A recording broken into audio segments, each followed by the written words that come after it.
ज्ञानञ्जनशलाकया चक्षुरुन्मिलितं येन तस्मै श्रीगुरुवे नमः। श्रीगौरङ्गा नित्यानन्द श्री अद्वैतचन्द्र गदाधर श्रीवासादि गौरभक्तवृन्द वाञ्छाकल्पतरुभ्यश्च कृपा सिन्धुभ्येव च पतितानां पावनेभ्यो वैष्णवेभ्यो नमो नमः। हरे कृष्णा कृष्णा कृष्णा हरे हरे, हरे राम राम राम हरे हरे। तो लगभग 1 महीना पहले हम लोग गौर कथा पे चर्चा हुई थी। श्री चैतन्य चरितामृत के माध्यम से हम लोग अभी मध्य लीला में चर्चा कर रहे हैं, जहाँ पर श्रीमन महाप्रभु वापस वृंदावन से प्रयाग आए हैं। वल्लभ भट्ट अभी श्रीमन महाप्रभु के पास उनसे मिलने आए हैं, और रूप और उनके भाई अनुपम गोस्वामी भी श्री वल्लभ, उनका भी नाम श्री वल्लभ है, और यहाँ जो मिलने आए हैं ये अलग श्री वल्लभ भट्ट इनसे श्रीमन महाप्रभु से मिलने आए हैं। और उनकी आपस में चर्चा चल रही थी। रूप और श्री वल्लभ जो हैं, यानी जो श्री अनुपम रूप के भाई हैं, उनका जो दैन्यता है, उनकी जो दीन स्वभाव है उनका, वो देख के वल्लभ भट्ट गदगद हुए। और हम सब ने भी पिछली बार यही चर्चा करी थी कि किस प्रकार श्री रूप गोस्वामी नित्य सिद्ध परिकर होते हुए भी अपने आप को एक शूद्र जीव मान रहे हैं।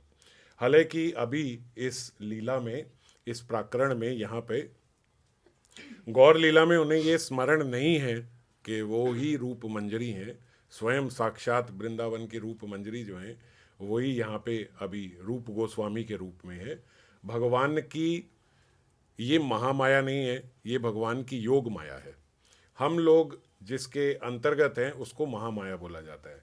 हम महामाया में भूले बैठे हैं हम भी कि हमारा स्वरूप क्या है, पर हम अपने कर्म और प्रारब्ध के कारण भूल गए, और हमारी ये जो देह आसक्ति बनी हुई है इससे भूल गए, और इसी में महामाया के अंतर्गत हम अपने स्वरूप को जान नहीं पा रहे हैं, जिसके कारण हम लोग 84 लाख योनियों में बार बार घूम रहे हैं।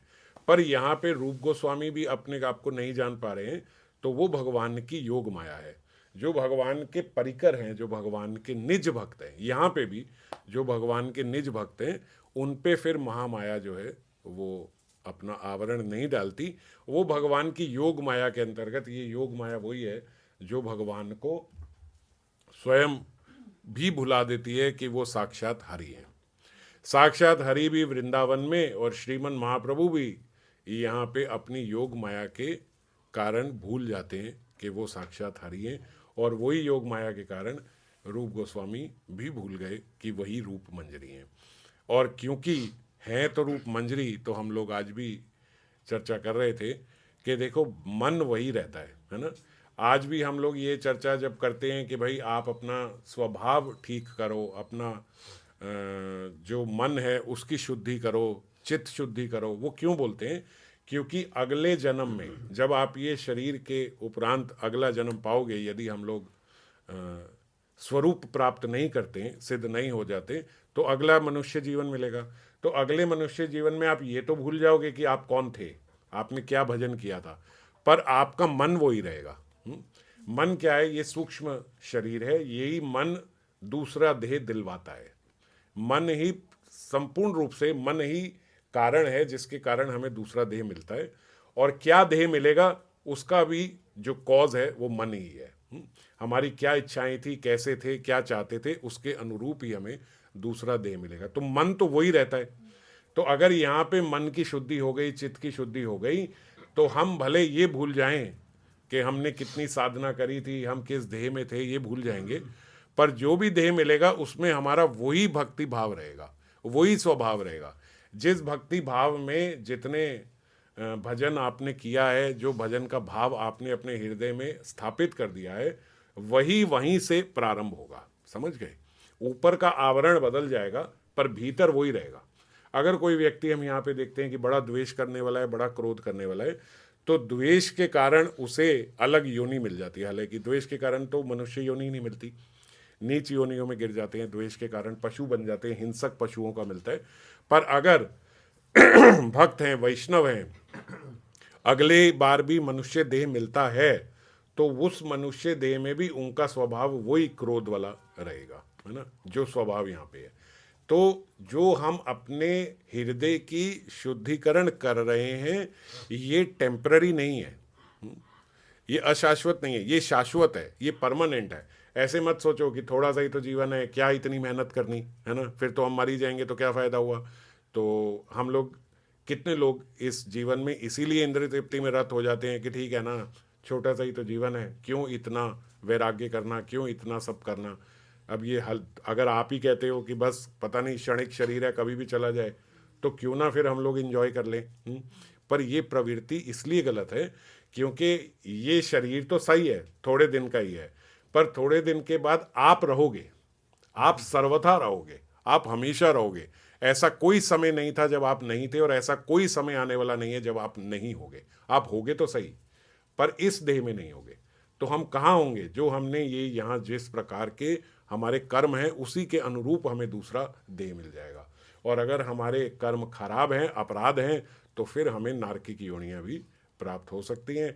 और इस प्रलय के अंत तक जो व्यक्ति नर्क में जाता है वो नर्क में ही फिर भुगतता है सजाओं को। तो इसीलिए जो भी जितना भी जीवन है क्षणिक है, पर उसमें हम अगर यदि जो हमने दो चीज़ें बताई थी, अभ्यास और वैराग्य भगवान ने, तो वो अभ्यास और वैराग्य अगर हम करते हैं, अगर हम अभ्यास करते हैं नाम लेने का, अगर हम वैराग्य रूप में किसी भी चीज़ से यहाँ पे इस संसार में किसी संसारिक वस्तु से आसक्त हुए बिना विरक्त भाव से अगर हम यहाँ पे रहते हैं, ये नहीं कह रहे कि संसारिक वस्तुओं का उपयोग नहीं करें, है ना। अभी देखो, अभी जो हम हरि कथा कर रहे हैं, अब ये हरि कथा सोशल मीडिया पे भी जा रही है, तो सबसे खराब हम सोशल मीडिया को कहते हैं, मगर वही सोशल मीडिया माध्यम बन रहा है कथा को सुनने का, तो उपयोग कर रहे हैं, है ना। पर ऐसा नहीं है कि अगर कोई कहे कि नहीं जी अब ये रिकॉर्डिंग नहीं हो रही, अब ऐसा नहीं हो रहा, तो कथा बंद कर देंगे, कि चलो रिकॉर्डिंग नहीं हो रही तो फिर कथा किस बात। नहीं, ऐसा नहीं है, सब चलता रहेगा, सारी चीज़ों का उपयोग करना है। अगर आज आपके पास पंखा है, एसी है, घर है, बहुत अच्छी बात है, उसका उपयोग करते हुए भजन करो। अगर कहीं कभी ऐसी स्थिति आती है ये नहीं है, तो भी भजन सुचारू रूप से चलता रहे। जैसे क्षणिक रूप से हम देखें कि अभी हम यहाँ हैं, गर्मियों में हम अपने घर में एसी चला रहे हैं, पर यदि हम वृंदावन जाते हैं, वहाँ एसी नहीं है, तो वहाँ मरे नहीं कि हमें एसी कमरा ही चाहिए, नहीं तो हम नहीं जाएंगे। एसी कमरे में बुकिंग नहीं होगी तो हम नहीं है, तो बिना उसके भी रह सके। इसी को विरक्त भाव बोलते हैं, इसी को जेन्युइन वैराग्य बोलते हैं, है ना।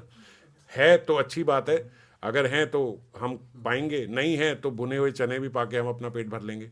पर जो हमारा भजन चल रहा है वो सुचारू रूप से चलता रहेगा, उसको हम नहीं रोकेंगे, ये अभ्यास है। जो मेरा हरि नाम चल रहा है वो चलता रहेगा, ये मेरा अभ्यास है।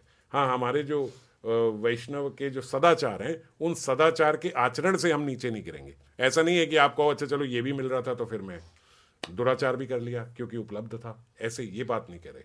सदाचार में रहते हुए जो जो चीज़ें हैं हम उसका उपयोग करें, नहीं है तो कोई बात नहीं, तब भी हमारा भजन सुचारू रूप से, इसी को विरक्ति बोला जाता है। तो ऐसे विरक्त भाव से हम लोग जब अपने भजन का व्यापन करते हैं तो दो बातें पक्की हो जाती हैं, एक कि हमें अगला मनुष्य जीवन ही मिलेगा, और दूसरा जो प्रगति हम यहाँ पे करके जा रहे हैं यही प्रगति आगे हमें अनुभव होगी, यही प्रगति से हमारा अगला जीवन प्रारंभ होगा, ये खत्म नहीं होता। इसीलिए भगवान ने कहा है कि भजन का कभी नाश नहीं होता। ये भजन ही है, ये साधना ही है जो हम कर रहे हैं ना, ये साधना कभी खत्म नहीं होगी। ये देह खत्म हो जाएगा, कभी भी हो सकता है, पर वो जो आपने अभी साधना करके अपने मन को, जो मन का स्टैंडर्ड बढ़ा लिया है, वो मन ही अगला देह में जाएगा और फिर आप वहीं से भक्ति प्रारंभ करोगे। अगर आज हमने बड़ी मेहनत करके अपने मन को इस अनुरूप बना लिया कि अब वो इंद्रिय तृप्ति में रत नहीं होता, अब उसे इंद्रिय तृप्ति अच्छी नहीं लगती, अब वो विषयों में आसक्त नहीं होता, अब विषयों में नहीं भागता, तो आप देखोगे अगला जीवन ऐसा मिलेगा कि बाल्यकाल से ही, बचपन से ही वो विरक्त होगा, उसकी विषयों में आसक्ति नहीं होगी। ऐसे हम देखते हैं ना, कई कई बच्चे तो शुरू से ही ऐसे होते हैं कि बिल्कुल विरक्त रहे। हम जो आचार्यों का सुनते हैं, महात्माओं का सुनते हैं, तो उनकी जीवनी में हम लोग देखते हैं, भक्तमाल में हमने पढ़ा कि कैसे हैं, कि बचपन से ही ऐसे हैं, एकदम विरक्त हैं। तो कैसे बचपन से विरक्त हो जाते हैं? क्योंकि पीछे इन्होंने बहुत साधना करी है अपने पूर्व जन्मों में।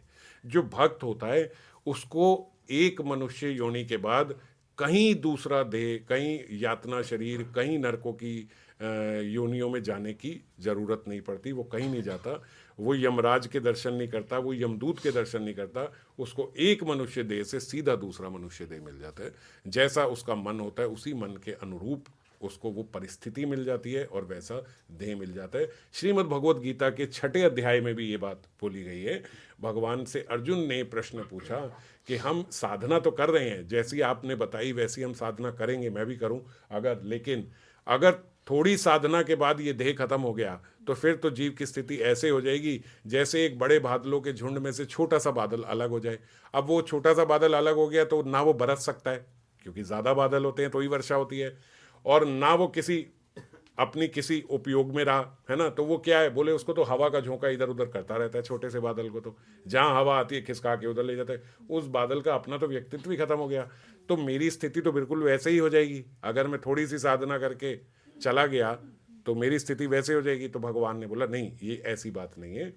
जो वहीं पे 6 अध्याय में ये भगवान ने ये बात का पुष्टिकरण किया जो हम कह रहे हैं कि भजन का कभी नाश नहीं होता।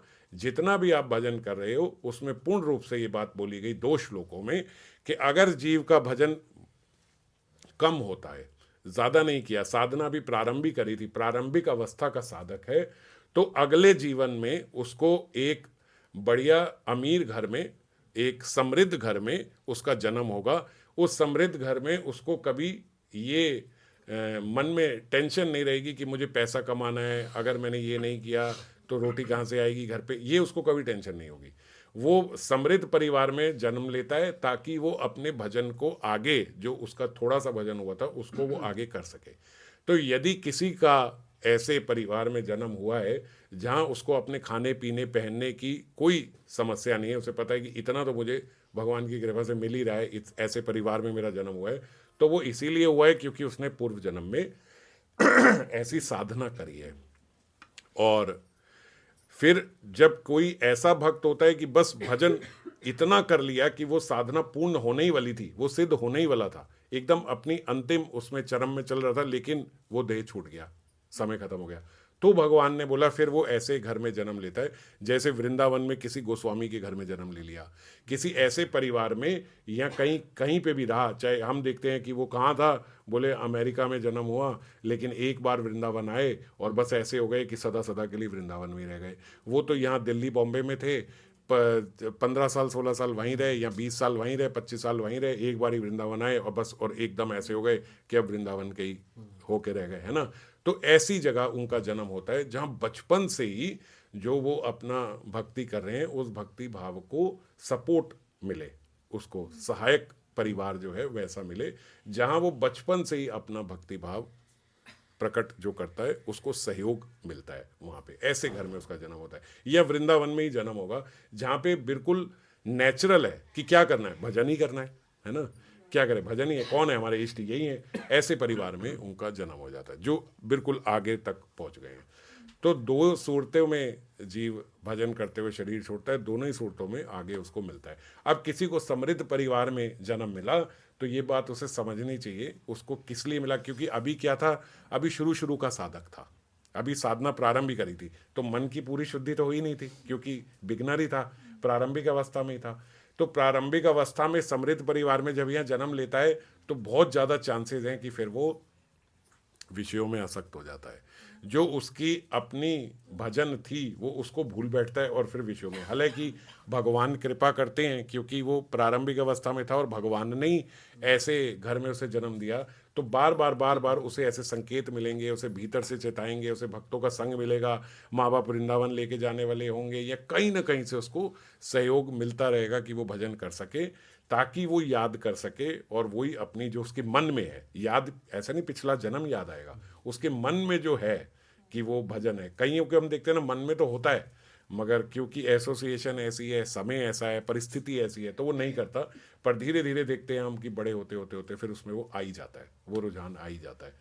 तो अगर हम लोग भी इस बात को समझे, अगर समृद्ध जगह हो जहाँ आप आपको खाने पीने कहीं किसी रहने की कोई समस्या नहीं है, न दिखती आगे, तो पूर्ण रूप से भजन करो। ये आपका पूर्व भजन ही है जो आपको इस जगह पे लाया है, तो आगे उसी को कंटिन्यू करके अपने इस भजन को भी समृद्ध करें। कुछ पूछ रहे हो आप? दादा जैसे आपने बताया कि नेक्स्ट सेम उसको सेम दादा सेम भाव भी मिलता है, सेम भाव मिलता है। सेम भावना जैसे जिस भाव जिस जिस भाव में वो, क्योंकि मन वही है ना, मन वही, तो इसीलिए कहते हैं कि जो भाव में साधना कर रहे हो उस भाव को भी धीरे धीरे धीरे धीरे और मैच्योर करो अपने भीतर, है ना। अगर वो भाव नहीं होगा, अगर है ही नहीं, बड़े हल्के में ही आप रहे, जैसे गुरुदेव ही बताया करते थे ये बात, अन्यथा नहीं लेना, मगर ऐसे एक चेताने के लिए ये बात बताई गई थी कि कई कई भक्त ऐसे होते हैं कि स्वरूप मिल गया है ना, योगपीठ सेवा प्रारंभ कर दी, मगर 10 साल बाद पता ही नहीं है कि वो कुछ कर रहे थे और वो स्वरूप जो मिला था वो कहाँ था, याद तक नहीं है उन्हें। तो अगर ऐसी अवस्था है तो फिर कैसे अगला भाव से मिलेगा, क्योंकि भाव में तो आप गए नहीं। तो यदि आप चले जाते हो उस भाव में, अगर आप थोड़ा भी अपने अंदर उसको कल्टीवेट कर लेते हो, तो फिर वही रहेगा, फिर वो बदल नहीं सकता वो भाव, है ना। तो इसीलिए हम जहाँ जिस अवस्था में हैं, वो सबकी अवस्था यहाँ पे ऐसी ही है कि वो अपने भजन को सुचारू रूप से कर सके, और ये व्यवस्था भगवान के द्वारा आपके पूर्व भजन के आधार पे ही की गई है। तो इसीलिए उसी को और आगे बढ़ा के देखो, एक इन्होंने बड़ा अच्छा भेजा था, वो कौन संत थे जिनकी आपने भेजी थी कि जब शरीर, डोंगरे जी महाराज जी का, बहुत अच्छी मतलब ऐसे लगे हृदय की बात जैसे प्रकट हो गई हो, कि जब आपका मतलब ये बातें शब्द में नहीं आ रही थी मगर ये बात फील तो होती थी, तो ऐसे लगा जब सुन ली तो हाँ ये बात है कि जब आपका शरीर जो है वो बिल्कुल सशक्त है, एकदम सही है ना, ठीक है शरीर, तो उस समय मन जो है वो विषयों में भागता है, मन खराब हो जाता है, क्योंकि शरीर बिल्कुल सही है तो मन इधर उधर बहुत विषयों में भागेगा। जब आप शरीर से हुश पृष्ठ हो, और जब शरीर खराब होता है तो मन ठीक हो जाता है। अब मन विषयों से विरक्त हो जाता है, अब मन जो है वो भजन करना चाहता है, अब मन जो है वो अब भगवान में लगता है, लेकिन अब शरीर साथ नहीं दे रहा, है ना। तो ये दो स्थितियां हम देखते हैं अपने आसपास, यही जीव के साथ होती हैं। जैसे ही शरीर ठीक होता है तो वो विषयों में भागना शुरू करता है, शरीर खराब होता है तो वो फिर भगवान का सहारा लेके, और फिर उसका मन ऐसा होता है कि भजन करे, फिर उसे बोलो विषय क्या करना है, ये सब चीज़ें, है ना। जब दांत टूट गए, खाया नहीं जा रहा, पड़े हुए, तो अब क्या विषय में आ सकती, अब शरीर साथ नहीं दे रहा तो अब मन ठीक हो गया, पर अब शरीर भजन नहीं करने दे रहा, और पहले जब शरीर ठीक था तो मन भजन नहीं करने दे रहा था, है ना। तो इसीलिए बोला जाता है कि अनुकूल अवस्था जब हो तब अपने मन का ध्यान रखो, उसको मन को भजन में लगाओ, और जब प्रतिकूल अवस्था हो तब तन को भजन में लगाने का प्रयास करो, है ना। तो अनुकूल अवस्था में मन आपका भागेगा इधर उधर, उसमें मन को भजन में ही लगाओ। आज अनुकूल परिस्थिति है तो वो इसीलिए है क्योंकि पूर्व में आपने भजन किया है, आप भजन साधन कर चुके हो, और आज अनुकूल परिस्थिति है, तो ये आप अपने आसपास देखो, बड़ा स्वाभाविक है, बहुत स्वाभाविक है। ऐसा नहीं कि कोई मैं आपको कुछ दिखा रहा हूँ, आप खुद देखो अपने आसपास कि क्या क्या कोई व्यक्ति बुढ़ापे से या रोग से बच पाया है। या तो वो बूढ़ा होके शरीर छोड़ेगा, तो बूढ़ा होके जो बूढ़ा शरीर हो जाता है वो भी भजन में ठीक से नहीं लग पाता, या फिर वो रोगी होके शरीर छोड़ेगा तो रोगग्रस्त शरीर भी भजन में नहीं लग सकता। और हमारी दो अवस्थाओं में से एक अवस्था तो आनी ही है, ये तो आनी, या जरा आएगी या व्याधि आएगी, इन दोनों में से एक ना एक तो आएगा ही आएगा, है ना। तो या बूढ़े बूढ़े होके जाओगे या व्याधि से बीमारी, तो ये आनी ही आनी, श्योर है ना। ऐसा तो नहीं है कि हो सकता है कुछ भी ना हो, ऐसा तो नहीं हो सकता। तो जब दोनों में श्योर आनी ही है, ऐसी प्रतिकूल अवस्था आनी ही है, तो फिर हम किसका वेट कर रहे हैं, क्यों आज भजन नहीं कर रहे हैं? तो इसीलिए जब बिल्कुल सही है शरीर जो है आपका भजन के अनुरूप है, तो अपने मन को भी भजन में लगा ले। तो क्या होगा, जहां हमने जिस अवस्था में पिछली बार देह छोड़ा था, आज जो देह मिला है, यदि हम उससे थोड़ा भी ऊपर होते हैं तो भगवान हमें दोबारा अवसर देते हैं और फिर मनुष्य शरीर मिलता है। पर आपने जिस अवस्था में देह छोड़ा था, उस अवस्था से इस देह में आप नीचे चले गए, तो अगली बार आपको मनुष्य शरीर नहीं मिलेगा। फिर क्यों मिलेगा? क्योंकि जो अवस्था दी गई थी भजन के लिए उसका आपने उपयोग ही नहीं किया, आप तो उल्टे चले गए। तो उल्टे चले गए तो फिर आगे अधिकार नहीं है आपको फिर मनुष्य जीवन प्राप्त करने का। तो उससे अगर बचना है, अगर इस महान भय से बचना है कि हम नीचे नहीं जाए यहाँ से, कम से कम, हालांकि हमारा तो यही लक्ष्य है कि हम स्वरूप में ही अपने पहुँचे, पर इस लक्ष्य में चलते चलते अगर कहीं हम थोड़ा भी रह गए तो इतना तो आश्वस्त भगवान कर रहे हैं कि मनुष्य देही मिलेगा और वहीं से मिलेगा जहाँ से हमने छोड़ा है। तो इसीलिए जो भक्त है उसको मृत्यु का इतना भय नहीं होता। तो मृत्यु हो जाएगी तो क्या होगा, शरीर ही तो जाएगा, मन तो मेरा वहीं आगे जाएगा ना। वो तो मैंने जितना भजन किया वो तो सिक्योर्ड है ना। इस बात को समझो कि जो हम आज कर रहे हैं ये खत्म होने वाला नहीं है। ये एक एक नाम जो हम ले रहे हैं, ये जो हम कथा श्रवण कर रहे हैं, ये जो हम शास्त्र अध्ययन कर रहे हैं, ये जो हम सुन रहे हैं, ये जो हम समझ रहे हैं, ये जो हम समझ के आचरण कर रहे हैं, ये कुछ भी नष्ट होने वाला नहीं है। ये सब रहेगा और ये सब यहीं से प्रारंभ होगा। तो इसीलिए भक्त जो है वो मृत्यु का इतना भय नहीं करता कि ये खत्म हो गया तो क्या, यही तो देह जाएगा, दूसरा देह मिल जाएगा और दूसरा देह जो है वो और आगे से मिलेगा। तो जहां आज आप हो इससे थोड़ी बेटर अवस्था में आपका जन्म होगा, तो कोई भय नहीं है। पर भयभीत कौन होता है, जो भीतर से पाप करता है, जो भीतर से आज भी पापरत है, जो शास्त्र विरुद्ध आचरण करता है, जो अपराध करता है, यही हमारे भीतर अब भय पैदा कर देते हैं। क्यों? क्योंकि ऊपर से तो आपको लग रहा है कि सब ठीक है, आप बोल रहे हो कि सब ठीक है, आपको डरने की क्या जरूरत है, पर भीतर से मैं जानता हूं कि मेरा आचरण कैसा है। तो इसीलिए ये बात समझो कि हमारे पाप ही हमें डराते हैं। हमारे भय का मूल कारण जो है वो हमारे पाप और अपराध ही है, उन्हीं के कारण हमें। अगर पाप अपराध नहीं करे तो फिर क्यों डरें, फिर कौन चीज डराने वाली है। फिर तो कोई थोड़ा रोग भी आ जाए तो भी हम भगवान के सामने खड़े, अब किस लिए, अब तो मैं आपके अनुरूप भजन कर रहा हूं, बताओ अगर कोई गलती कर रहा हूं तो भगवान वो रोग भी नष्ट कर देते हैं। समझ गए? अगर हम अपने भीतर भगवतीय शक्ति को देखते हैं कि अब तो आपका हूं, अब तो जैसे आपने कहा वैसा ही मेरा आचरण है, आपके अनुरूप ही है, अब बताओ अब किस लिए ये दंड दिया जा रहा है? तो इस प्रकार से हम भगवान के अगर साथ निकट हो जाते हैं, भगवान से हमारा संबंध हो जाता है, तो फिर क्या रोग सताएगा, फिर क्या करेंगे, क्यों भगवान रोक देंगे, क्यों देंगे? अगर भगवान ही हमारे संबंधी हैं और उन्हीं के कारण और उन्हीं के पास जाने के लिए अगर मैंने अपने सारे मन की जो सांसारिक आसक्ति है, गतिविधियां हैं, उसको रोका है आप ही के पास जाने के लिए, तो फिर भगवान से फिर तो मैं चौड़ा होके बोल सकता हूँ ना, अब क्यों, बताओ। चौड़ा होके मतलब अपनेपन में, अन्यथा ना लेना है ना, प्रेम में उनके पास जाके बोल सकता हूँ अब क्यों, अब बताओ, अब क्या। पर जो व्यक्ति पाप अपराध में रत है, जो व्यक्ति शास्त्र विरुद्ध आचरण कर रहा है, वो आंख उठा के ये बात कैसे बोलेगा? वो भयभीत होगा, डरेगा भी। भीतर से तो मैं जानता हूं, मुझे पता है कि मैं गलत कर रहा हूं, मुझे पता है मुझे ये आचरण नहीं करना चाहिए, पर मैं वो आचरण कर रहा हूं, ये मैं जानता हूं। अब जब जानते हो तो फिर आप क्या बोलोगे? फिर तो रोगग्रस्त भी होगे और फिर तो सब प्रकार के जो पीड़ाएं इस जगत में मिलती हैं वो सब मिलने के अधिकारी हो आप।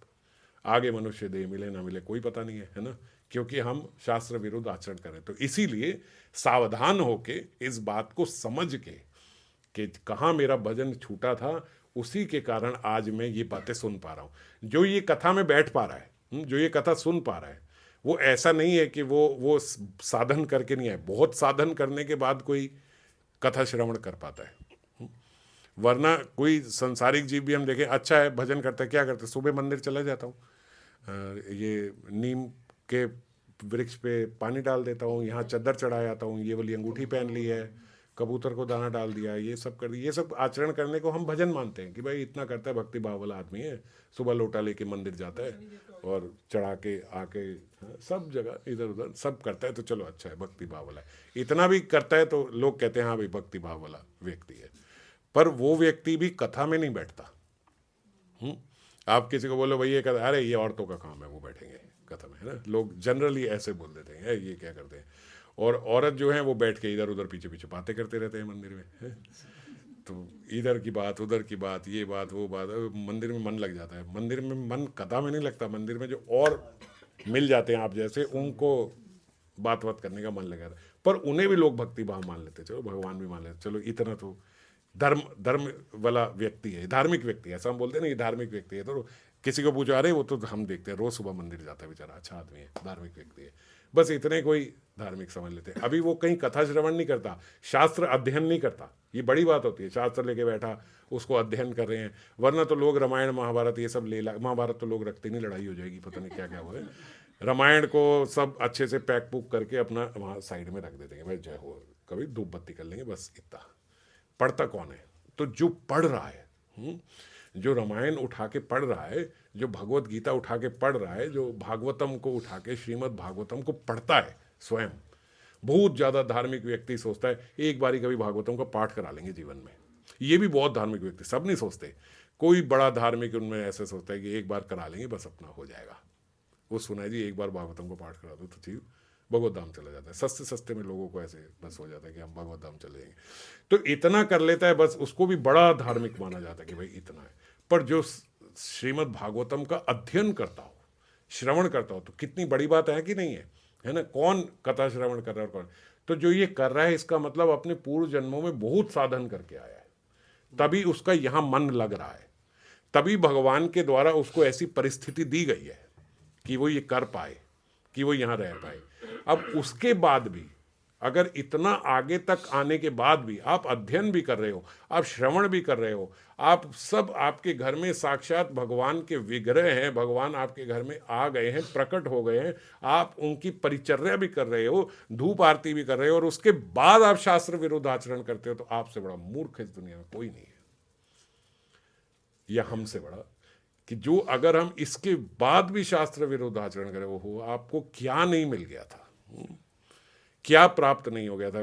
यहाँ पे कितने % लोगों को ये प्राप्त होगा, है ना?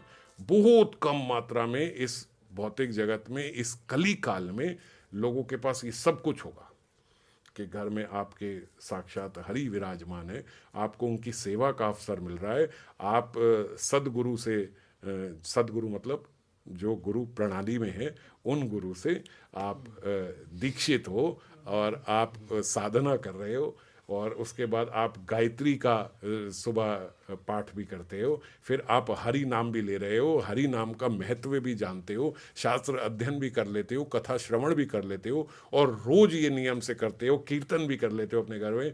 इतना सब करने के बाद बस क्या, मन के कारण थोड़ा सा शास्त्र विरुद्ध आचरण कर लेते हैं, बहुत गलत बात हो गई। यूं समझो कि आपके घर में भंडार भर गया, लेकिन आपने दरवाजा खोल दिया, जो सारा आया और सारा निकल गया। कितना खराब लगेगा कि भरता गया भरता गया भरता गया, हमने अपने अंबार भर लिया कि इतने पक्के हो गए कि महाराज मिलेगा तो किशोरी जी की सखी का देह मिलेगा, और नहीं तो अगर जरा से रह भी गए तो ऐसे कहीं जन्म मिलेगा कि जहाँ बस उस जन्म में हमारा काम हो जाएगा। इतना आप करीब पहुँच गए, और उतने करीब जाके आपने लेकिन सब खोल के सब बाहर निकाल दिया। क्या कर दिया? एक आचरण मेरा शास्त्र विरोध था, बस वो एक आचरण आपको लेट हो गया, समझ गए? तो इसीलिए कुछ भी करो, पिछली बार जैसे हम ये कह रहे थे, अनुकूलस्य वर्जनम और प्रतिकूलस्य अनुकूलस्य संकल्पः और प्रतिकूलस्य वर्जनम, है ना? तो प्रतिकूलस्य वर्जनम और अनुकूलस्य संकल्प, ये तो संकल्प लें, ये तो हमने लिया है कि अनुकूल कार्य हम लोग कर रहे हैं, ये तो संकल्प है हमारा, पर कहाँ चूक जाते हैं? प्रतिकूलस्य वर्जनम नहीं है, प्रतिकूल आचरण भी हमारे द्वारा हो जाता है, वो नहीं करना। दोनों में पक्का है। पहले में तो मैं जानता हूँ हम सब हैं, अनुकूल का तो संकल्प हमने लिया है, पर प्रतिकूलस्य वर्जनम ढीला पड़ जाता है। हाँ सब तो करता हूँ, बस ये मत करो भाई। आप अपने आप को समझो कि बस ये भी क्यों करूं, जब इतना सब कर रहा हूं तो इतना छोटा सा मैं गलत आचरण क्यों कर दूं? तो जो छोटी सी चीज है वो हटाओ, क्योंकि बहुत बड़ी चीज तो आप कर ही रहे हो। करने को ऐसा कुछ भी नहीं है कि अब कुछ ऐसा बताया जाए कि ये और कर लो। कितनी बड़ी बात है ये। आप ऐसा साधन कर रहे हो कि मैं आपको लिख के दे सकता हूं कि बड़े बड़े सिद्ध महात्मा भी अगर आपसे मिले तो और क्या कर लो ये आपको नहीं बताएंगे, आप सब कर रहे हो। जो वो चाहते हैं, जो वो बोल रहे हैं, वो आप सब कर रहे हो, पर कमी कहाँ हो रही है कि जो नहीं करना चाहिए वो साथ में कर रहे हैं। हमारी और कुछ नहीं तो बड़े सस्ते में हम लोग मारे जाते हैं अपनी जुबान के कारण। हमारी जुबान जो है वो बड़ा गंदा बोल जाती है, वो वैष्णव अपराध करने में सक्षम है। जरा सी बात पे हम किसी भी वैष्णव को कैसा भी बोल देते हैं, रफ बोल देते हैं, उल्टा बोल देते हैं, चुगली कर देते हैं, निंदा कर देते हैं। किसी से भी हम लोग किसी भी समय किसी भी कारण अपने मन से किसी से भी द्वेष ले लेते हैं, उसका कोई रोल नहीं है। बस हम घर बैठे बैठे बिल्कुल ठीक थे, आराम से बैठे थे, सोच विचार करते करते करते करते 1 घंटे बाद ऐसा द्वेषात्मक महाराज लावा निकला अंदर से कि ये ऐसा, ये ऐसा, ये वैसा, वो वैसा, वो वैसा, कि अगर वो उस समय सामने आ जाए तो आप आग लगा दो उसको। क्या हुआ? कुछ नहीं, बस आपका मन जो है धीरे धीरे धीरे धीरे हो गया। हुआ क्या? कुछ भी नहीं हुआ। क्या है? कुछ नहीं हुआ, कुछ हुआ नहीं है, बस भीतर ही भीतर भीतर ही भीतर सब हो गया। तो इन सब चीज़ों से बचो, इसीलिए कहा है प्रतिकूल से वर्जनम। भाई ये नहीं करता। किसी का खराब आचरण भी देख ले, अगर वैष्णव में देख भी लें कि भैया ऐसे कर, तब भी बोलो ठीक है, भगवान ने इसकी प्रकृति ऐसे बनाई है। बहुत गुस्सा करने लगे, बदतमीज है, जब देखो ऐसे बोलता है, ये तो इसको तो अक्ल ही नहीं, ये वैष्णव है, ये वैष्णव है। ऐसा नहीं करना भाई आपने।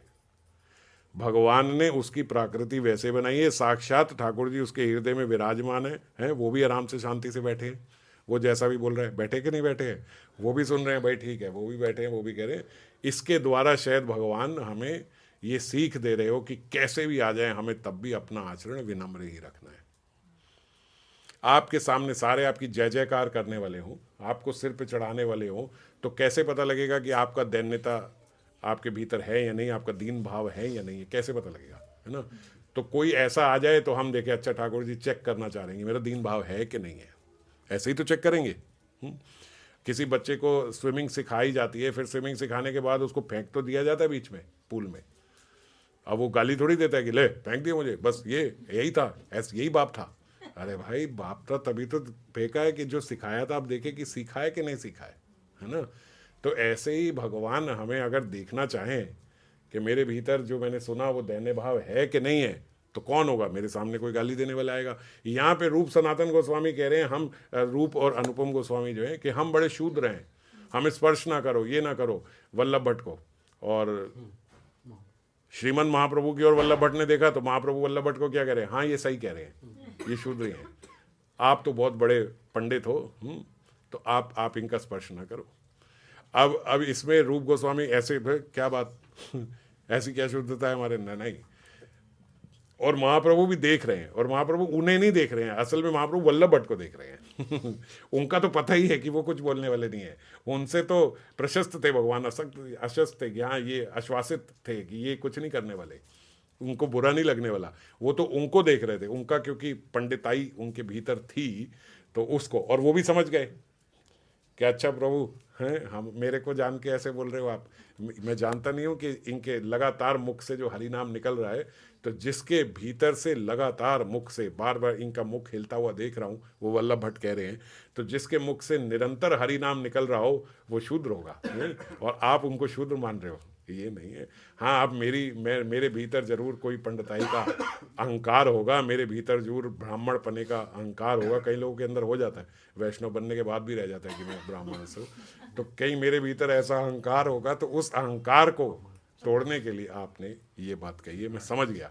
तो उन्होंने नतमस्तक होकर कि आप मेरे को ये बात सुना रहे हो, उनको नहीं है, तो वो समझ गए कि ये वो नहीं है। तो इसीलिए हमारे भीतर दैन्यता का भाव जो है वो रहे, इसीलिए भगवान कई बारी खुद भी परीक्षा ले लेते हैं, कई बारी ऐसे ऐसे व्यक्ति का संग हो जाएगा, हमारे बीच ही ऐसे व्यक्ति आ जाएंगे जो हमेशा गंदा ही बोलेंगे, थोड़ी सी कोई बात होगी गंदा ही बोलेंगे। अब कथा के माध्यम से वो भी सुन रहे हैं, वो अपना सुधार करेंगे, आप अपना करो। आप उनको हर समय ज्ञान ना दो कि फिर आप क्या सुनते हो, फिर आपने कथा में क्या श्रवण किया, जो आपका आचरण अभी भी ऐसा ही है, जो आप अभी भी ऐसा ही बोलते हो, कितनी बार बोलोगे ये बात? वो भी सुन रहे हैं, वो भी समझ रहे हैं, है ना? तो भगवान शायद मेरी परीक्षा ले रहे हो या मुझे पक्का कर रहे हो, दोनों ही बातें हो सकती हैं। तो हम परीक्षा भी क्यों बोले, हम तो सोचेंगे पक्का कर रहे हैं हमें, कि मैं कहीं गिरूं ना, कहीं बाहर ना गिरूं, तो इसीलिए भीतर ही घर में ही एक बैठा है। क्या क्या होता है जब जब एंट्रेंस एग्जाम के लिए जाना होता है तो घर में ही बहुत सारे टेस्ट दे दिए जाते हैं, है ना? यहीं पे पक्का कर दिया जाता है कि कर करके देख लो, ताकि बाहर जाएं तो हम गिरे नहीं हैं। तो हमारे घर में ही एक ऐसा व्यक्ति आ जाएगा जो उल्टा सीधा बोलता रहेगा, तो क्या होगा कि भाई कहीं आप बाहर गया है कुछ भी बोल ले, इससे ज़्यादा बोलने वाले मैं घर बैठिए इससे ज़्यादा तो वही बोल देती है मेरे को, तो ये बाहर वाला क्या बोले, कितना भी बोल दे उतना नहीं बोल सकता जितना अपनी बहन बोल देती है या पत्नी बोल देती है, पति बोल देता है, कोई भी जो भी हमारे घर में ऐसा हो व्यक्ति। तो इसीलिए ऐसा है तो भी हम कृपा में रहें, तत्ते अनुकंपा सुसुमीक्ष मानो हैं, ठाकुर जी की कृपा माने कि ठीक है आपने घर में ही एग्ज़ाम हमारे प्रकट कर दिया ताकि बाहर हम कभी कहीं गिरे नहीं, बाहर हम कहीं फेल ना हो, तो ऐसा समझ के उसको भी सहन कर लें, ठीक है। लेकिन हमारे भीतर कभी भी किसी भी भक्त के लिए द्वेष ना आए, किसी भक्त के लिए कोई खराब हमारे भीतर दुर्भावना ना आए, हम हमेशा सही रहे और हमारा आचरण जो है बाहर संसार में भी, बाहर जो संसारिक लोग हैं उनमें भी ऐसा, ये कोई भक्त थोड़ी है इसको बताती हूँ, है ना, ये कोई भक्त थोड़ी है इसको तो सुना सकते हैं, ऐसा आचरण हमारे भीतर ना हो, है ना। इससे भी पाप होता है, ये पाप आचरण है, ये भी शास्त्र विरुद्ध आचरण है कि हम यहाँ कुछ हैं और वहाँ कुछ है।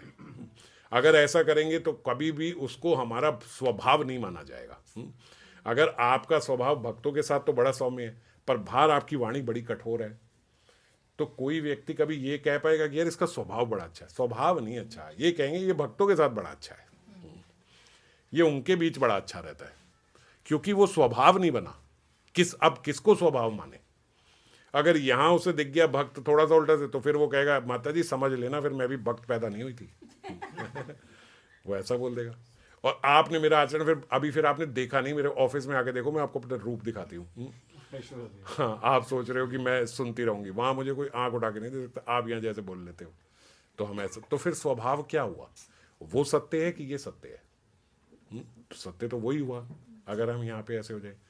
तो इसीलिए अगर हमारा आचरण संसारिक जीवों के साथ अलग है, भक्तों के साथ अलग है, तो फिर हम ये नहीं कहेंगे कि ये स्वभाव इनका अच्छा है, वो स्वभाव खराब ही मानना अपना। अगर आपका आचरण ऐसा है तो अपने स्वभाव को अच्छा तब मानना जब आपका स्वभाव हर जगह ऐसा ही है। जब आपके भीतर ऐसा हो कि आपने प्रभु जी ऐसा कर दिया, भगवान ने, गुरुदेव ने ऐसा कर दिया, सुन सुन के पढ़ पढ़ के ऐसा हो गया कि अब तो बाहर भी हमें कोई बोलता है, अगर हमारी इच्छा भी हो सुनाने की तो भी ऐसा लगता है क्या बोलना है इसके भीतर से, ठाकुर जी तो बोल रहे हैं, और हम नहीं सुना पाते। कोई भी आए हमें सुना के चला जाता है, हम कुछ बोल नहीं पाते, हम क्या बोले, हम तो बोल नहीं पाते। ऐसा भक्त बेचारा नहीं है, ऐसा भक्त सच्चा भक्त है, और ऐसे भक्त को ज़्यादा समय तक कोई सुना भी नहीं सकता, क्योंकि फिर भगवान उसके समक्ष खड़े रहते हैं, फिर भगवान उसकी बागडोर जो है अपने हाथ में ले लेते हैं, समझ गए, और उसका पूर्ण रूप से उसका जो एक ऑरा है वही सारा बदल जाता है। कोई बोलना भी चाहे तो उससे बोल नहीं पाता, गलत, धीरे धीरे धीरे धीरे, क्योंकि ऑरा डेवलप होने में टाइम लगता है। ऐसे नहीं कि आपने रात को सोचा कि चलो जी अब मैं किसी को कुछ नहीं कहूँगी, ना ऑफिस में कुछ कहूँगी ना किसी को कुछ कहूँगी, अब मैं चुप करके सोऊंगी। सुबह ऑफिस में गए, हमें किसी ने कुछ अब कैसे बोल रहा है यार, अब तो मैंने रात को सोच लिया था। इतनी जल्दी ऑरा डेवलप नहीं होता है ना, धीरे धीरे धीरे धीरे। खराब होने में भी समय लगता है और सही होने में भी समय लगता है। अगर आपका आचरण ऐसा ही है कि भैया हम सबके भीतर तो ठाकुर जी हैं, कोई कैसा भी कर ले, कुछ भी कर ले, हमें क्या फ़र्क पड़ता है। और दूसरा ये कि क्षणिक सा जीवन है, मुझे अपने मन की शुद्धि करनी है और निकलना है, मैं कौन सा यहाँ पे हर समय प्रकट रहने वाली हूँ। ये देख तो थोड़े दिन में अंत हो ही जाना है, कुछ वर्षों में, तो मैं फटाफट से, इसीलिए संत महात्मा ने क्या कहा है कि ये जो है ये बोट है, ये नाव है, ये जो देह है इसको आप शाश्वत ना समझो, ये पार करने का साधन है। तो पार करने का साधन है, साधन क्या है कि जल्दी से यहाँ पे अपना शुद्धिकरण कर लो। कुत्ता और बिल्ली और गिलहरी और कीड़े अपने मन का शुद्धिकरण नहीं कर सकते। उड़ने वाले जीव, थलचर, जलचर, ये सारे जो हैं, इनमें केवल एक मनुष्य ही है, केवल एक मनुष्य है जो अपने मन की शुद्धि कर सके। दूसरा कोई 84 लाख योनियों में से केवल एक ही योनि है जो अपने मन की शुद्धि कर सकता है, और कोई नहीं कर सकता। और बाकी सब भोग योनियां हैं, देवता तक। केवल मनुष्य के पास ही ये शक्ति है कि वो अपने मन का शुद्धिकरण कर सके। अब 84 लाख में से एक ही योनि है, वो एक आपको प्राप्त है जिसमें अभी आप फटाफट से ये सफाई कर सकते हो। तो अब पता लग रहा है कि कितनी बहुमूल्य है ये। ये आगे जो मैं आपको सारी बातें बोल रहा हूँ, ये बहुत सारी बातें, यही सब बातें आगे ये अभी गौर कथा में श्रीमन महाप्रभु रूप गोस्वामी को समझाएंगे। पहले यही सारी बातें उन्हें समझा रहे हैं, है ना। तो भगवान कह रहे हैं कि बहुत लंबे में तो नहीं बोल सकता, पर संक्षेप में आपको समझा देता हूँ कि ये मनुष्य जीवन जो है ये बहुत दुर्लभ है। क्यों दुर्लभ है? क्योंकि बोले केवल इसी में आप अपना शुद्धिकरण कर सकते हो। ये जो चक्कर में हम फंसे हुए हैं, केवल यही एक द्वार है जिससे आप बाहर निकल सकते हो इस चक्कर से। अगर यहाँ पे चूक गए तो बहुत लंबा जाओगे, बहुत लंबा, मतलब आपकी परिकल्पना के बाहर है कितना लंबा। अगर एक बार जीव नरक पहुंच गया तो महाप्रलय तक उसने नरक में ही रहना है। और महाप्रलय मतलब बहुत बड़े लाखों साल तक वो वहीं पे रहेगा। और लाखों साल इस पृथ्वी की गणना से, नीचे नरक में जाते हैं तो वो लाख कई करोड़ बन जाते हैं, और ऊपर स्वर्ग में जाते हैं तो वो लाख कुछ क्षण बन जाते हैं। समय ऐसे ही ट्रेवल कर रहे हैं ना, है ना। तो नीचे जब जाते हैं तो यही बहुत बड़ा काल हो जाता है, और ऊपर जाते हैं तो यही बड़ा छोटा सा काल हो जाता है। तो ऐसे ही बहुत लंबे समय तक जीव जो है भुगतेगा। बस ये मिली है, और ये भी मिली है, और इस बात को भी समझना कि आपके बहुत साधन के कारण ये आपको मिली है। आपने ऐसा बहुत बड़ा साधन किया है, बहुत बड़ा भजन किया है, जिसके कारण ऐसा मनुष्य देह मिला है। अगर आप थोड़ा शास्त्र के माध्यम से समझने का प्रयास करोगे तो आपको लगेगा कि ऐसा कि मैं भजन कर पा रहा हूँ, मैं सुन पा रहा हूँ, इसके अनुरूप मेरी परिस्थिति है, मेरा देह है, मेरी बुद्धि है, ये सब मुझे इसके अनुरूप मिल गया है। ये इतने मुश्किल कॉम्बिनेशन है, ये इतना मुश्किल कॉम्बिनेशन है कि ऐसा लगता है कि बस इतनी बड़ी जनसंख्या में 0.00001% लोगों के पास होगा, और वो हमें मिल पा रहा है। तो इससे अगर हम चूक गए तो बहुत बहुत खराब स्थिति होगी, बहुत खराब स्थिति होगी अगर इससे चूक गए। तो इसीलिए अपना कोई भी आचरण ऐसा मत करो कि जो आचरण आपको इससे गिरा सके। करने में किसी के कोई कमी नहीं है, सब बहुत कर रहे हैं, करने में सब बहुत कर रहे हैं, बस जो नहीं करना है वो नहीं करना। बस इतना हम लोग ध्यान रखें।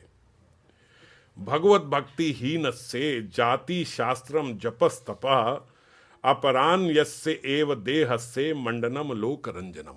पिछली बारी हम लोग यहाँ पे कथा की समाप्ति करी थी। इसमें भगवान श्रीमन महाप्रभु कह रहे हैं कि जो भगवत भक्ति जिसके भीतर नहीं है, भगवत भक्ति मतलब इसी बात को समझना जो हम समझा रहे हैं कि दो चीजें, एक तो अभ्यासरत रहे और दूसरा उसके भीतर वैराग्य हो, है ना। ये दो चीजें अगर हमारे भीतर हो, भगवत भक्ति के कारण ही कोई ये करेगा, नाम करने का अभ्यास कर रहा है और विरक्त भाव से रह रहा है, वही विरक्ति जो अभी हमने बताई है ना, कि जब जैसी परिस्थिति है उस परिस्थिति में उसका भजन सुचारू रूप से चलता रहे।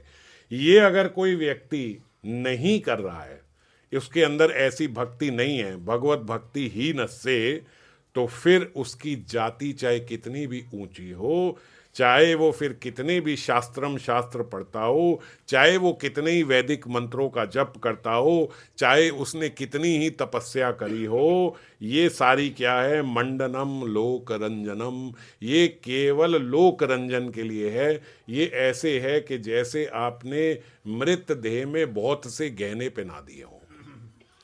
अब किसी मुर्दे को बहुत गहने पहना दिए जाए तो हो क्या रहा है? लोक रंजनम ही तो है, लोगों के लिए ही तो है। वो व्यक्ति तो मर गया जिसको हम इतने गहने पहना रहे हैं, उसको क्या प्रसन्नता हो रही है? लोगों को दिखाया जा रहा है कि हाँ जी इसके पास इतने गहने थे। इसीलिए बोला जा रहा है अपराहन अस्य एव देहस्य, कि जब वो देह चला गया तो मरने के बाद उसको वो गहने पहनाए गए। ये क्या है? मंडनम लोक रंजनम। ये क्या गहने हैं कि अब मैं इतना सारा तप करता हूँ, मैं इतने इतने व्रत करता हूँ, मैं इतने वैदिक मंत्रों का जप करता हूँ, मैंने इतने शास्त्र पढ़ रखे हैं, मैं इतने बड़े कुल में मेरा जन्म हुआ है। महाराज कुछ नहीं, जीरो। मंडनम लोक रंजनम ये कुछ नहीं है अगर आपके भीतर भगवत भक्ति नहीं है तो। अगर हर समय आपके मुख से नाम लेने का अभ्यास नहीं है, अभी आप ले ना पाओ पर अभ्यास तो प्रारंभ करें कि हम ये कर पाएं, कोशिश तो हो। अगर हम ये कोशिश नहीं कर रहे, अगर ये हमारा अभ्यास नहीं है, अगर हमारे भीतर वैराग्य उत्पन्न करने की अभी समझ नहीं है, समझ भी नहीं है कि वैराग्य होता क्या है ना। हम तो सारी वस्तुओं में आसक्त हैं, सारे विषय वस्तुओं में हम लोग पूर्ण रूप से आसक्त होकर अपना जीवन जी रहे हैं, या आसक्ति करना चाहते हैं, या और हम लोग अपनाना चाहते हैं। अगर ऐसा जीवन है तो कोई फ़ायदा नहीं है आपके शास्त्र का पढ़ने का, आपका वैदिक मंत्रों के जप करने का, आपकी तपस्या करने का, और आपके उच्च कुल में जन्म लेने का। ये सब वेस्ट है। और अगर नहीं अभ्यास करते हैं तो फिर ये सब ना भी किया हो तो भी भगवान उसको अपना प्रिय मान लेते हैं। ये भजन जो है, ये भजन आज हम ये भी चर्चा कर रहे थे कि ये भजन जो है ये कृपा साध्य है, ये साधन साध्य नहीं है। आप कभी भी देखो तो हमारे पथ को क्या बोला जाता है, ये कृपा साध्य पथ है, भजन साध्य पथ नहीं है, साधन साध्य नहीं है। भजन साध्य तो है, साधन साध्य नहीं है। साधन साध्य नहीं है का मतलब आप कभी इतना भजन नहीं कर सकते जितने भजन में आप भगवान को कहो कि देखो मैंने इतना भजन किया है, अब तो मेरी भगवत प्राप्ति होगी कि नहीं होगी। ऐसी कोई साधना है? कहीं किसी शास्त्र में किसी गणना का वर्णन किया गया है कि इतनी गणना करने पे भगवत प्राप्ति मिल जाती है? गणना का वर्णन किया गया है, इतनी गणना करने पे आप ब्रह्मा बन सकते हो, इतनी गणना करने पे आप शिव लोक तक पहुंच सकते हो, पर कितनी गणना करने पे हम वृंदावन पहुंच सकते हैं, भगवत प्राप्ति हो सकती है, वो कोई वर्णन नहीं है। क्योंकि साधन से वहां नहीं पहुंचा जा सकता, पर कृपा से पहुंचा जा सकता है। तो हमें क्या करना है, हम भगवान के कृपा पात्र बन जाए, हमारा ये अभ्यास होना चाहिए। समझ गए? एक भिखारी जब सड़क पे बैठता है, चाहे वो फ्रॉड हो, लेकिन वो अपना ऐसा मुख बना लेता है, ऐसी अपनी आकृति बना लेता है, या ऐसी विकृति कर लेता है उसकी कि लोगों को मेरे पे दया आ जाए। उसे पता दया का पात्र बन गया तो लोग मुझे दे जाएंगे, वरना कोई नहीं देगा। ये उदाहरण दे रहा हूं। हमें नाटक नहीं करना, क्योंकि हमारे भीतर बैठे भगवान, हम कर सकते नहीं हैं। तो मेरा आचरण, मेरा स्वभाव कैसा होना चाहिए कि मैं भगवान की कृपा का पात्र बन जाऊं। ऐसा हो जाए कि भगवान मेरे पे कृपा कर दे, ऐसा हो जाए कि भगवान को लगे हाँ इसका आचरण मेरे अनुरूप ही है। जैसा भगवान एक भक्त से अपेक्षा रखते हैं वैसा अपेक्षित आचरण मेरा है, जैसा गुरुदेव चाहते हैं मेरा आचरण वैसा ही है। मैं अपने गुरु के अनुरूप हूं। अगर आपको भगवान के अनुरूप ना समझ में आती हो कि भगवान क्या चाहते हैं, तो अपने गुरु के अनुरूप हो जाओ कि मेरा आचरण इनके अनुरूप है, जैसा ये चाहते थे, जैसा ये चाहते हैं मैं वैसा हूं। उनके विरुद्ध कोई आचरण ना करूं, ऐसा कोई आचरण ना करूं जो मुझे पता है कि मेरे गुरु को अच्छा नहीं लगेगा, ऐसा मेरा आचरण ना हो। बस ऐसा मेरा आचरण है तो मैं क्या बन जाऊंगा, तो कृपा का पात्र बन जाऊंगा। फिर कितना साधन किया, कम किया, ज्यादा किया, वो तो वैसे भी गणना कहीं लिखी नहीं है ना। अगर मेरे पर ऐसा बनने के लिए मुझे साधना करनी पड़ेगी, ऐसा बनने के लिए मुझे नाम का बल चाहिए, तो इसको छोड़ नहीं सकते। ऐसे स्वभाव को लाने के लिए मुझे भजन साधन करना है। तो ऐसे नहीं कह सकते स्वभाव जैसा भी हो नाम लेते रहो, ऐसे बात नहीं बनेगी भैया, है ना। यहां आपको नाम लेने की जरूरत नहीं है, बस फिर ऐसा स्वभाव ही बना लूं, तो फिर स्वभाव ऐसा नहीं बनेगा, क्योंकि बल नहीं आएगा आपके भीतर, फिर फिसल जाओगे। तो नाम किस लिए, कि मैं भगवान की कृपा का पात्र बन सकूं। उनकी कृपा पात्र का स्वभाव कैसा होता है, संतों का आचरण कैसा होता है जिन पे भगवान कृपा करते हैं, भक्तों का आचरण कैसा होता है जिस पे भगवान कृपा करते हैं, मैं वैसा बन जाऊं। मैं ऐसा बन जाऊं कि भगवान आके ऐसे आए, यार इस पे नहीं कृपा करूंगा, किस पे करूंगा, ये तो मेरा अपना है। अगर गुरुदेव भी मेरा मुख देखे तो चूम ले कि हाँ ये मेरा शिष्य है, जैसा मैं चाहता हूं वैसा इसका आचरण है। अगर ऐसा मेरा आचरण हो जाए महाराज, तो बस फिर काम हो गया, क्योंकि ये पथ कृपा साध्य है। ये बड़ी सरल बात भी है और ये बड़ी कठिन बात भी है। सरल बात इसलिए कि इसमें कितना फिर साधन हुआ, कितना ये हुआ, ये कोई देख नहीं रहा है। मैंने साधन किस लिए करना है, मैंने साधन अपने लिए ही करना है। आप नाम किस लिए कर रहे हो, भगवान के लिए कर रहे हो, आप नाम अपने लिए कर रहे हो।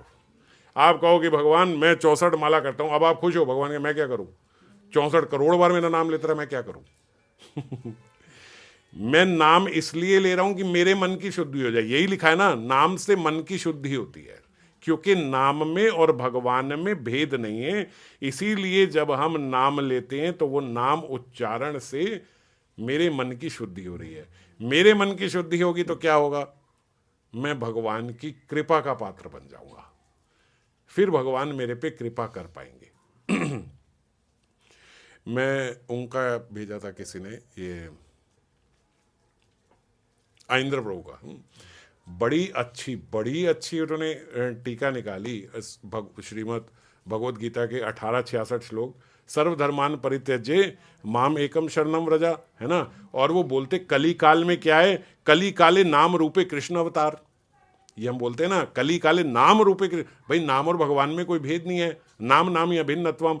तो बोलते सर्वधर्मान परित्यज्य माम एकम शरणम व्रजा, नहीं, कली काल में सर्वधर्मान परित्यज्य नाम एकम शरणम व्रजा, बस आप नाम की शरण ले लो। तो नाम की शरण ले लो, क्यों नाम की शरण? क्योंकि ये नाम ही आपका हृदय शुद्ध कर सकता है, ये नाम ही आपके हृदय का मार्जिन कर सकता है। ये साक्षात हरि ही है, साक्षात हरि ही है। हमारी जिह्वा से निकलते रहेंगे तो जिह्वा का भी शुद्धिकरण होगा, हृदय का भी शुद्धिकरण होगा। इन दो चीजों का शुद्धिकरण हो गया तो 99% आप बच गए अपराध करने से, 100% ही हो गया अगर हृदय का शुद्धिकरण हो गया। तो इसीलिए हमारा नाम लेने से हमारा हृदय का शुद्धिकरण, और हृदय के शुद्धिकरण से हम कृपा के पात्र बन जाएंगे, और कृपा के पात्र एक बार, इसीलिए एक नाम ले लो। अगर आप शुद्ध हृदय से एक नाम, तो बोलते एक नाम से भी भगवत प्राप्ति हो जाएगी, पर वो शुद्ध होना चाहिए। शुद्ध क्या होता है कि हृदय शुद्ध हो। तो हृदय के शुद्धिकरण के लिए ही सब कुछ हो रहा है, सारी क्रियाएं किस लिए? हृदय। तो इसलिए ये मत सोचो हृदय कहीं भी लगा रहे, कोई बात नहीं, ये कोई बात नहीं, हम वो सोच रहे नाम तो, साधना तो पूरी हो रही है ना, ये तो पूरी हो रही है। भाई ये सब कुछ नहीं हो रहा, ये केवल संख्या पूरी करने से कुछ नहीं हो रहा, अगर हृदय साफ नहीं हो रहा तो। और हृदय साफ कब होगा? जब हृदय लगेगा इसमें साथ में। कहीं भी, कहीं से भी कोई भी टीका पढ़ लो, कहीं भी किसी भी संत का आचरण देखो, कोई भी शास्त्र उठा के पढ़ लो, इस बात के विरुद्ध नहीं जाएगी। सारी साधना हृदय के शुद्धिकरण के लिए। तो अगर आचरण विपरीत है तो फिर माला फेरने से क्या होगा? तो इसीलिए अभ्यासरत रहें कि आचरण ठीक करना है, आचरण ठीक करना है, स्वभाव ठीक करना है। और इसके लिए बल कहाँ से आए? इस बल के लिए हमें नाम लेना है। इसी के लिए हमें बोला जाता है भैया सुबह उठो, भगवान की परिचर्या में लग जाओ, फिर शाम को ये कर लो, फिर अध्ययन कर लो, एकदम मन को इधर ही लगा के रखो, ना जाए उधर, ताकि ये खराब ना हो। और ऐसा हो गया तो क्या होगा? ठाकुर जी की नज़र मेरे पे पड़ जाएगी, एक बार उनकी नज़र पड़ गई, उनकी कृपा हो गई, बस हो गया कल्याण। कृपा से ही होना था, उन्होंने ही उठाना था, और कोई तरीका नहीं है यहाँ से भगवत धाम जाने का, कोई साधना नहीं है यहाँ से भगवत धाम, कहीं नहीं लिखी किसी शास्त्र में, किसी महात्मा संत ने आज तक नहीं बताई इतनी मात्रा का साधन से, किसी ने नहीं बताया, किसी भी उसमें। ऐसे मत सोचो हमारे संप्रदाय, किसी संप्रदाय में, किसी धर्म में नहीं बताया गया कि ये करने से भगवत धाम पहुंचोगे। ये कृपा साध्य पथ ही है सबके लिए, किसी को भी कहीं से भी भगवत धाम जाना है कृपा से ही जा सकता है। भगवान का लोक ऐसा है कि वहां कोई सीढ़ी नहीं है, वो ही हाथ दे के खींच ले तो खींच ले, और जो कृपा पात्र होगा उसको वो बुला लेंगे। तो इसीलिए अपने स्वभाव का बहुत ध्यान रखते हुए अपनी साधना इसी रूप में करें कि इस साधना के बल से मैं अपना स्वभाव ठीक करूँगा। इस साधना के बल से भगवत धाम नहीं पहुंच जाऊंगा, इस साधना के बल से अपना स्वभाव ठीक कर लूँगा, और वो स्वभाव हमें भगवान की कृपा का पात्र बना देगा, और कृपा पात्र को भगवान स्वयं बुला लिया करते हैं। फिर कोई नियम नहीं है, आप कहाँ रहते हो, क्या करते, कोई नियम नहीं है उसके लिए। जो कृपा का पात्र हो गया वो कहीं से भी, कहाँ कहाँ से भक्त गए हैं वो चले जाएंगे। वो दैत्य के घर भी जन्म लेगा, है ना, तो भी प्रहलाद महाराज को बुला लेंगे। क्यों? क्योंकि कृपा के पात्र बन गए, छोटे से बालक कृपा के पात्र बन गए। तो कृपा के पात्र ही बनना है, यही हमारे जीवन का लक्ष्य है। आज इसी पे समाप्त करते हैं, अगली बार फिर हम लोग गौर कथा प्रारंभ करेंगे। जय श्री राम।